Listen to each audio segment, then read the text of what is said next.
समुद्र के बीचों बीच जहां नजर जाती हैं वहां सिर्फ पानी ही पानी दिखता है, काला से नीला होता हुआ, धीरे धीरे उगते सूरज की रोशनी में चमकता हुआ। उस सुबह भी सब कुछ वैसा ही था जैसा हर दिन होता था। एक छोटा सा जहाज, उस पर 2 लोग और चारों तरफ फैला अनंत सागर। सुबह के 7 बजे थे। मारालिन डेक पर अपनी ड्यूटी खत्म करके नीचे केबिन में उतरी। मॉरिस अपने बंक पर सो रहा था, हल्का सा हिलता हुआ जैसे कोई गहरी नींद में खोया हो। हर दिन की तरह आज भी वही रूटीन होना था, कॉफी, नाश्ता, फिर जहाज के काम। महीनों से समुद्र में रहने के बाद ये सब इतना आदत बन चुका था कि जैसे समय खुद एक मशीन की तरह चल रहा हो। लेकिन उस दिन कुछ अलग था। जैसे ही मारालिन ने मॉरिस को जगाने के लिए उसके कंधे पर हाथ रखा, अचानक एक जोरदार झटका महसूस हुआ। ऐसा लगा जैसे किसी ने बंदूक चला दी हो। आवाज इतनी तेज थी कि हवा चीरती हुई भीतर तक उतर गई। किताबें शेल्फ से गिर पड़ी, बर्तन उड़ने लगे। उनका जहाज, जो उनके लिए किसी बच्चे से कम नहीं था, उसकी लकड़ी चीख रही थी जैसे कोई घायल हो गया हो। दोनों भागकर ऊपर डेक पर पहुंचे और वहां जो उन्होंने देखा वो किसी डरावने सपने से कम नहीं था। उनके बिल्कुल पास एक विशाल व्हेल थी। उसका शरीर काला और भारी, पानी से भीगा हुआ, जैसे कोई पहाड़ समुद्र से बाहर आ गया हो। वो तड़प रही थी, मरोड़ खा रही थी, जैसे अपनी ही ताकत से खुद को तोड़ देना चाहती हो। उसकी पूंछ बार बार पानी पर जोर से पड़ रही थी, हर वार के साथ लहरें उछल रही थीं। उसके शरीर से खून बह रहा था। मारालिन समझ ही नहीं पा रही थी कि ये सब अचानक कैसे हो गया। कुछ ही देर पहले वो यहाँ खड़ी थी और उसे कुछ भी दिखाई नहीं दिया था। इतनी बड़ी चीज कैसे छूट सकती है? लेकिन अब सवाल ये नहीं था। मॉरिस ने तुरंत पहचान लिया, ये स्पर्म व्हेल थी, करीब 40 फीट लंबी, उनके जहाज से भी कहीं ज्यादा बड़ी। इतनी नजदीक से देखने पर वो सुंदर नहीं, डरावनी लग रही थी। उसके शरीर के हर हिस्से को अलग अलग पहचान सकते थे, लेकिन पूरा शरीर जैसे किसी अजीब अनुपात में बना हो। एक गलत हरकत और उनका जहाज 2 टुकड़ों में बढ़ सकता था। व्हेल तड़प रही थी और फिर अचानक जैसे कोई भारी चीज गहराई में खिंच जाती है, वो गायब हो गई। समुद्र फिर से शांत हो गया, लेकिन उस शांति के पीछे एक डर छिपा था। मॉरिस को अचानक याद आया, वो आवाज, वो झटका। वो नीचे भागे। केबिन में पानी भरना शुरू हो चुका था। फर्श के नीचे से समुद्र का पानी अंदर आ रहा था। हर सेकंड के साथ पानी बढ़ रहा था। मॉरिस ने तुरंत नुकसान ढूंढना शुरू किया और फिर उसे दिखा जहाज के नीचे एक बड़ा छेद, लगभग एक ब्रीफकेस जितना। समय बहुत कम था। मॉरिस ने जल्दी से एक रस्सी और पाल का टुकड़ा लिया और उसे जहाज के बाहर से छेद पर लगाने की कोशिश की ताकि पानी का दबाव उसे बंद कर दे, लेकिन पानी रुक नहीं रहा था। मारालिन ने कपड़े, तकिए, कंबल, जो भी हाथ में आया सब उस छेद में ठूंस दिया, लेकिन कोई फायदा नहीं हुआ। पानी अब उनके घुटनों तक आ चुका था। अलमारियां खुलने लगीं, डिब्बे, अंडे, सामान सब पानी में तैरने लगे। दोनों ने एक दूसरे की तरफ देखा। अब समझ आ गया था, जहाज बचने वाला नहीं है। मॉरिस ने तुरंत लाइफ राफ्ट और छोटी नाव तैयार की। जितना जरूरी सामान उठा सकते थे उठाया। पानी के कंटेनर, पासपोर्ट, कैमरा, कुछ कपड़े, किताबें और नेविगेशन के औजार। सब कुछ करने में सिर्फ 10 मिनट लगे। 10 मिनट में उनकी पूरी दुनिया बदल गई। वे छोटी नाव में उतर गए। चारों तरफ वही शांत समुद्र था, जैसे कुछ हुआ ही न हो। मारालिन ने देखा, उसके हाथों से सजे हुए कुशन पानी में बह रहे हैं। उनका घर, उनका सपना धीरे धीरे डूब रहा है। उसने कैमरा उठाया और मॉरिस की तस्वीर ली। मॉरिस चुप बैठा था। उसके चेहरे पर डर नहीं था, लेकिन एक खालीपन था, जैसे दिमाग अभी भी समझने की कोशिश कर रहा हो कि क्या हो रहा है। फिर उन्होंने देखा, उनका जहाज धीरे धीरे झुकने लगा और फिर पूरी तरह समुद्र में समा गया। आखिरी बार उसका मस्तूल पानी के ऊपर दिखा, जैसे कोई हाथ मदद मांग रहा हो, और फिर वो भी गायब हो गया। अब उनके पास कुछ नहीं था, सिर्फ एक छोटी नाव और चारों तरफ अनंत समुद्र। और यहीं से शुरू होती है उनकी असली कहानी। समुद्र में तैरती उस छोटी सी नाव पर बैठे हुए जब आखिरी निशान भी गायब हो गया, तब एक अजीब सी खामोशी उनके बीच उतर आई। हवा चल रही थी, लहरें उठ रही थीं, लेकिन उनके भीतर सब कुछ जैसे थम गया था।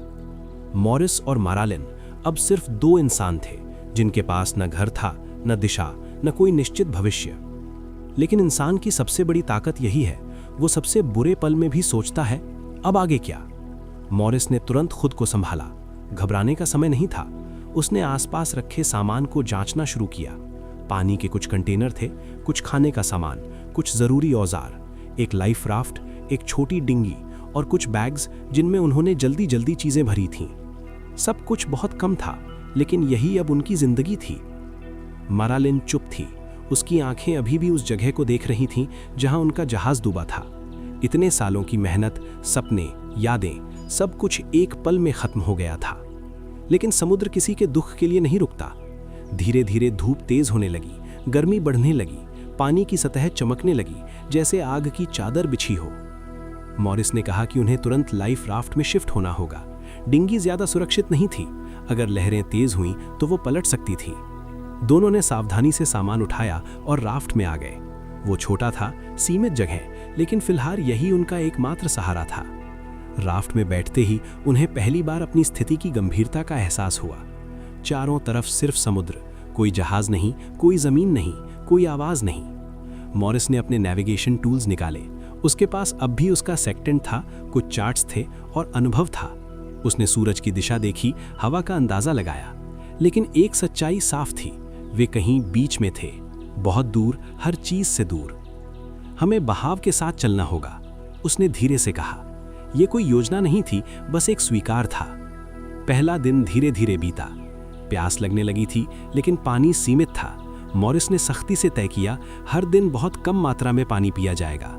अगर वे बचना चाहते हैं तो हर बूंद की कीमत समझनी होगी। भूख भी लग रही थी, लेकिन खाने को जो था वो ज्यादा दिनों तक नहीं चल सकता था। मारालिन ने चुपचाप सिर हिलाया। उसने कभी शिकायत नहीं की, यही उसकी सबसे बड़ी खासियत थी। शाम होने लगी, सूरज धीरे धीरे पानी में डूब रहा था और आसमान लाल हो गया था। ऐसा दृश्य उन्होंने पहले भी हजारों बार देखा था, लेकिन आज सब कुछ अलग था। आज ये सुंदरता नहीं, एक अनिश्चितता का संकेत थी।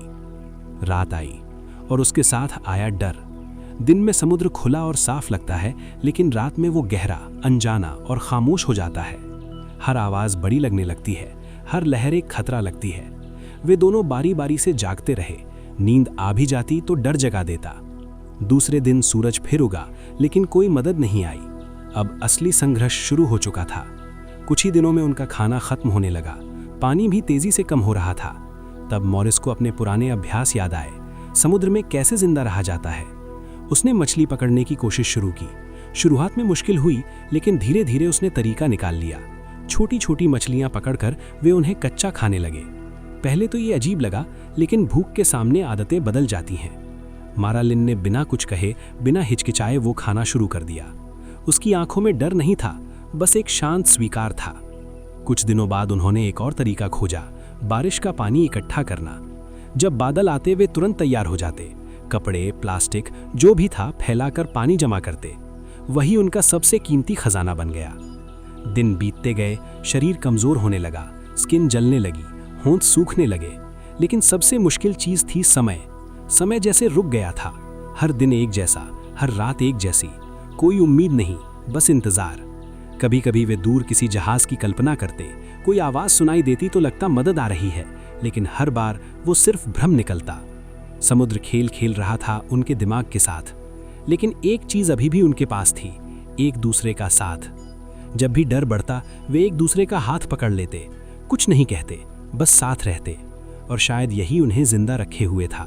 लेकिन उन्हें नहीं पता था, ये तो बस शुरुआत थी, असली परीक्षा अभी बाकी थी। दिन अब गिनती में नहीं, एहसास में बीत रहे थे। सूरज उगता, जलाता, डूबता, और फिर वही अंधेरा, वही बेचैनी। समय जैसे किसी लंबी अंतहीन लहर में बदल गया था, जिसमें वे बस बह रहे थे।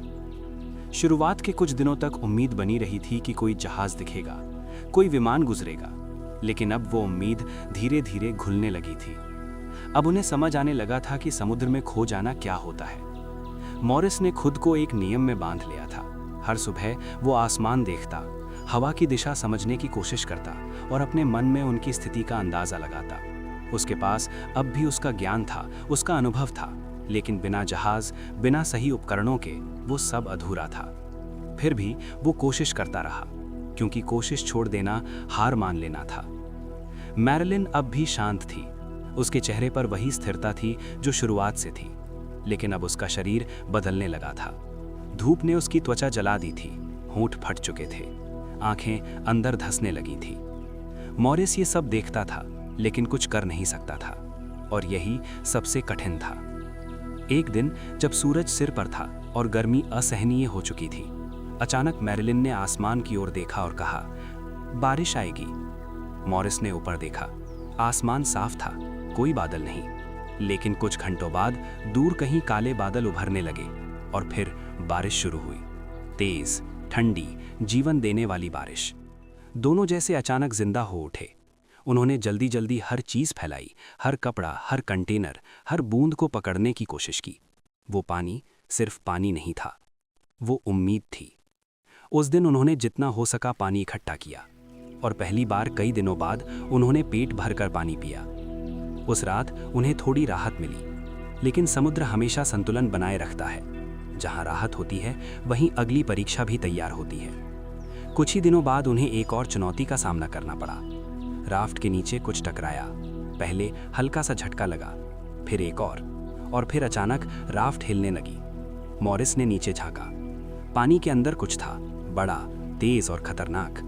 शार्क। एक नहीं, कई। वे राफ्ट के चारों तरफ घूम रही थी। उनके पंख पानी के ऊपर दिखाई दे रहे थे। मैरिलिन ने कुछ नहीं कहा, बस चुपचाप बैठी रही। अब डर शब्दों से बाहर था। शार्क बार बार राफ्ट से टकरा रही थी, जैसे उसकी मजबूती को परख रही हूं। मॉरिस ने तुरंत एक डंडा उठाया और जैसे ही कोई शार्क पास आती वो उसे दूर करने की कोशिश करता। ये एक अजीब लड़ाई थी। एक छोटी सी रबर की नाव और उसके चारों तरफ समुद्र के सबसे खतरनाक शिकारी। घंटों तक ये चलता रहा।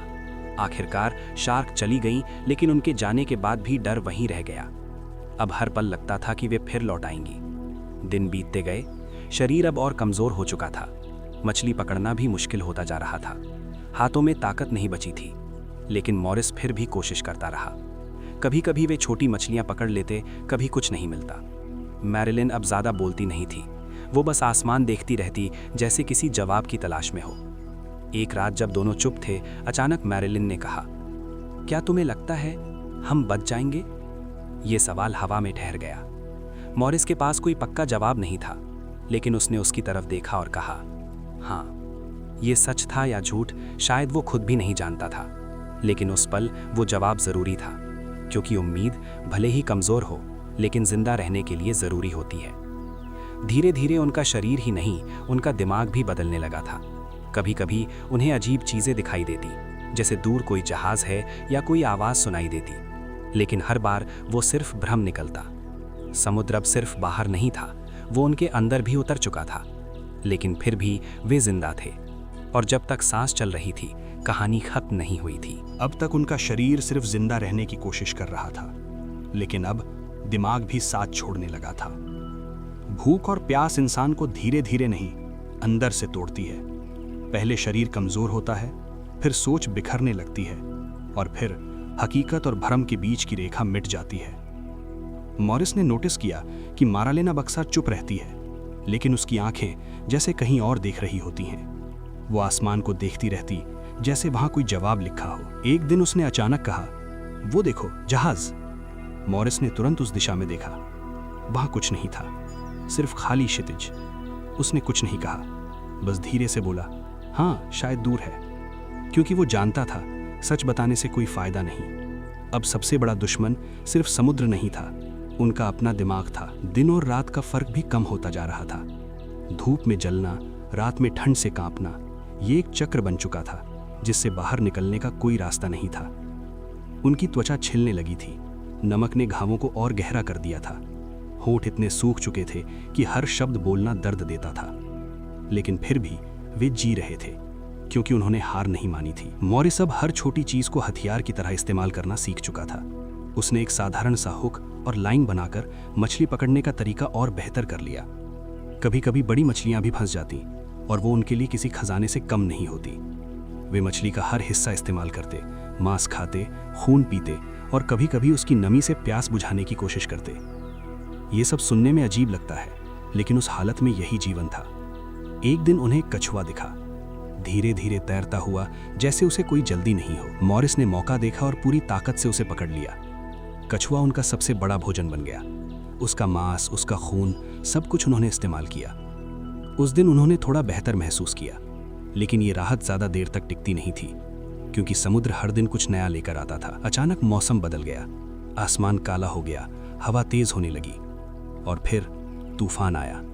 लहरें ऊंची होने लगी, इतनी ऊंची कि हर लहर के साथ लगता था कि अब राफ्ट अब पलट जाएगी। बारिश इतनी तेज थी कि आंखें खोलना मुश्किल था। मॉरिस और मैरिलिन राफ्ट के अंदर सिकुड़ कर बैठ गए। हर लहर के साथ वे ऊपर उठते और फिर नीचे गिरते, जैसे कोई उन्हें हवा में उछाल रहा हो। ये सिर्फ डर नहीं था, ये पूरी तरह असहाय होने का एहसास था। घंटों तक तूफान चलता रहा, जब तक कि अचानक सब शांत नहीं हो गया, जैसे कुछ हुआ ही ना हो। लेकिन तूफान अपने साथ कुछ ले गया था। उनका कुछ सामान बह गया था, पानी के कंटेनर कम हो गए थे। अब उनकी स्थिति और भी खराब हो चुकी थी। मॉरिस ने गहरी सांस ली। अब हर गलती की कीमत और ज्यादा थी। अब उनके पास बचने के मौके कम हो रहे थे। लेकिन वो रुका नहीं। उसने फिर से चीजों को व्यवस्थित किया, फिर से योजना बनाई, क्योंकि जब तक वो सोच सकता था तब तक वे हार नहीं सकते थे। मारालिन अब और भी कमजोर हो चुकी थी, लेकिन उसकी आंखों में अब भी वही शांति थी, एक अजीब सी स्वीकार्यता, जैसे उसने अपने हालात को पूरी तरह मान लिया हो। वो कभी शिकायत नहीं करती थी, कभी नहीं पूछती थी क्यों, बस हर दिन जीती थी जैसे वही उसका अंतिम दिन हो सकता है। और शायद यही उनकी सबसे बड़ी ताकत थी। दिन बीतते गए। कितने दिन हो चुके थे उन्हें पता नहीं। समय अब मायने नहीं रखता था। बस एक ही सवाल था, क्या ये अंत है या अभी कुछ बाकी है? अब तक वे सिर्फ समुद्र से नहीं लड़ रहे थे, वे अपने शरीर, अपने दिमाग और अपनी उम्मीद से भी लड़ रहे थे। दिन इतने लंबे हो चुके थे कि हर सुबह एक बोझ लगती थी और हर रात एक डर। मॉरिस अब बहुत कम बोलता था। उसकी सारी ऊर्जा बचाने में लग रही थी, सोचने में, काम करने में, जिंदा रहने में। मारालिन अब पहले जैसी नहीं रही थी। उसका शरीर बेहद कमजोर हो चुका था। वो ज्यादातर समय लेटी रहती, आंखें आधी बंद, जैसे जागते हुए भी कहीं और हो। लेकिन उसकी मौजूदगी अभी भी मॉरिस के लिए सब कुछ थी, क्योंकि जब तक वो उसके साथ थी वो अकेला नहीं था। एक दिन जब सूरज सिर के ऊपर था और गर्मी असहनीय हो चुकी थी, मॉरिस ने देखा कि मारालिन कुछ बड़बड़ा रही है। वो धीरे धीरे मुस्कुरा रही थी, जैसे किसी से बात कर रही हो। मॉरिस झुककर उसके पास गया। तुम किससे बात कर रही हो? मारालिन ने धीरे से आंखें खोली और बोली, तुम नहीं देख पा रहे? वो लोग आए हैं हमें लेने। मॉरिस का दिल धड़कना भूल गया। वहां कोई नहीं था, सिर्फ वही अंतहीन समुद्र। उसने उसका हाथ पकड़ लिया, धीरे से कहा, हाँ मैं देख रहा हूं। उसने सच नहीं बताया, क्योंकि अब सच और झूठ का कोई मतलब नहीं था। अब सिर्फ ये मायने रखता था कि वो उसे शांत रख सके। लेकिन अंदर ही अंदर मॉरिस समझ चुका था, मारालिन अब टूटने लगी है। भूख, प्यास, थकान और अनंत इंतजार ने उसके दिमाग को थका दिया था। कुछ ही दिनों में उसकी हालत और बिगड़ गई। वो बहुत कम खाती, बहुत कम पीती और ज्यादातर समय किसी और दुनिया में खोई रहती। मॉरिस उसे जगाने की कोशिश करता, उसे पानी पिलाता, लेकिन हर बार वो और दूर चली जाती। अब ये सिर्फ सर्वाइवल नहीं रहा था, ये किसी को खोने से बचाने की कोशिश बन चुका था। एक रात जब आसमान बिल्कुल साफ था और तारे चमक रहे थे, मारालिन ने बहुत धीमी आवाज में कहा, अगर मैं चली जाऊं तो तुम क्या करोगे? मॉरिस ने तुरंत जवाब दिया, तुम कहीं नहीं जा रही। लेकिन उसकी आवाज में खुद उसे यकीन नहीं था। मारालिन हल्का सा मुस्कुराई, तुम मजबूत हो, तुम बच जाओगे। मॉरिस ने कुछ नहीं कहा, क्योंकि वो जानता था अगर वो चली गई तो शायद वो भी नहीं बच पाएगा। कुछ दिनों बाद वही हुआ जिससे वो डर रहा था। मारालिन अब लगभग बेहोश रहने लगी थी। उसकी सांसें धीमी हो गई थीं। मॉरिस उसके पास बैठा था, उसका हाथ पकड़े हुए। उसने उसे पानी पिलाने की कोशिश की, लेकिन वो निगल नहीं पा रही थी। समुद्र शांत था, हवा हल्की थी और उसी खामोशी में मारालिन ने धीरे से आंखें खोली, एक आखिरी बार मॉरिस को देखा और फिर उसकी सांस रुक गई। सब कुछ वहीं रुक गया, समय, आवाज, दुनिया। मॉरिस ने उसका हाथ पकड़े रखा, जैसे अभी भी कुछ बदल सकता हो, लेकिन सच्चाई अब सामने थी। वो अकेला रह गया था, उस अनंत समुद्र के बीच, पूरी तरह अकेला। उसने कई घंटे, शायद पूरा दिन कुछ नहीं किया, बस बैठा रहा। उसके पास शब्द नहीं थे, आंसू भी नहीं, दर्द इतना गहरा था कि वो महसूस भी नहीं हो रहा था। लेकिन समुद्र रुकता नहीं है। कुछ समय बाद मॉरिस ने एक फैसला लिया। उसने मारालिन के शरीर को धीरे से पानी में छोड़ दिया। वो जानता था यही सही था, लेकिन यह सबसे मुश्किल काम था जो उसने कभी किया। जैसे उसने अपने दिल का एक हिस्सा समुद्र को सौंप दिया हो। अब उसके पास कुछ नहीं बचा था, ना कोई साथी, ना कोई आवाज़, सिर्फ वो और समुद्र। लेकिन कहानी यहीं ख़त्म नहीं होती, क्योंकि कभी कभी इंसान तब भी लड़ता है जब उसके पास लड़ने की कोई वजह नहीं बचती। अब वो सच में अकेला था। न कोई आवाज, न कोई जवाब, बस लहरों की लगातार चलती हुई धुन, जो अब सन्नाटे से भी ज्यादा डरावनी लगने लगी थी। मारालीन के जाने के बाद जैसे उसके अंदर का एक हिस्सा भी खत्म हो गया था। पहले वो उसके लिए जी रहा था, अब उसे समझ नहीं आ रहा था कि वो किसके लिए जिंदा रहे। लेकिन शरीर अपने आप जीने की कोशिश करता है। सांस चलती रहती है, दिल धड़कता रहता है, चाहे मन हार चुका हो। मॉरिस ने खुद को जैसे किसी मशीन की तरह बना लिया। सुबह होती तो वो उठता, अगर मछली दिखती तो पकड़ने की कोशिश करता, अगर बारिश आती तो पानी इकट्ठा करता। अब ये सब जीने के लिए नहीं, बस आदत से हो रहा था। वो बहुत कम सोचता था, क्योंकि सोचते ही यादें आ जाती। मारालीन की आवाज, उसका चेहरा, उसका हंसना, और फिर वो खालीपन जो हर चीज को निगल जाता था। दिन बीतते गए, कितने दिन हो चुके थे अब उसे अंदाजा भी नहीं था। उसका शरीर अब हड्डियों का ढांचा बन चुका था, त्वचा झुलस चुकी थी, होंठ सूख कर सख्त हो गए थे, हर हरकत में दर्द होता था। लेकिन वो अब दर्द को महसूस करना भी छोड़ चुका था। एक दिन जब वो आधा लेटा हुआ आसमान देख रहा था, उसे लगा कि दूर कुछ हिल रहा है। पहले उसने ध्यान नहीं दिया, क्योंकि अब उसे अक्सर भ्रम होने लगे थे। कभी लगता कोई नाव है, कभी कोई आवाज, लेकिन इस बार कुछ अलग था। वो धीरे धीरे उठा, आंखें मिचमिचाकर देखने लगा। दूर, बहुत दूर कुछ था, एक धुंधली सी आकृति। उसका दिल अचानक तेज धड़कने लगा। क्या ये भी एक भ्रम है या सच में कुछ है? उसने अपनी बची हुई ताकत जुटाई, हाथ हिलाने लगा, आवाज लगाने की कोशिश की, लेकिन उसकी आवाज इतनी कमजोर थी कि हवा में खो गई। वो आकृति धीरे धीरे पास आ रही थी। अब साफ दिखने लगा था, एक नाव, मछुआरों की नाव। मॉरिस ने पूरी ताकत से खड़ा होने की कोशिश की, लेकिन उसका शरीर साथ नहीं दे रहा था। वो गिर पड़ा, लेकिन उसने हार नहीं मानी। उसने फिर हाथ उठाया, फिर कोशिश की, और इस बार उसे देखा गया। नाव ने दिशा बदली, अब वो उसकी ओर आ रही थी। मॉरिस की आंखों में पहली बार इतने दिनों बाद एक चमक आई। वो बच सकता था।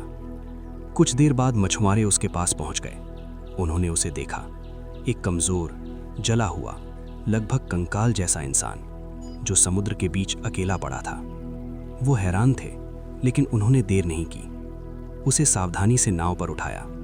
मॉरिस अब कुछ बोल नहीं पा रहा था, बस उसकी आंखों से आंसू बह रहे थे, क्योंकि वो जानता था वो बच गया है, लेकिन वो अकेला बचा है।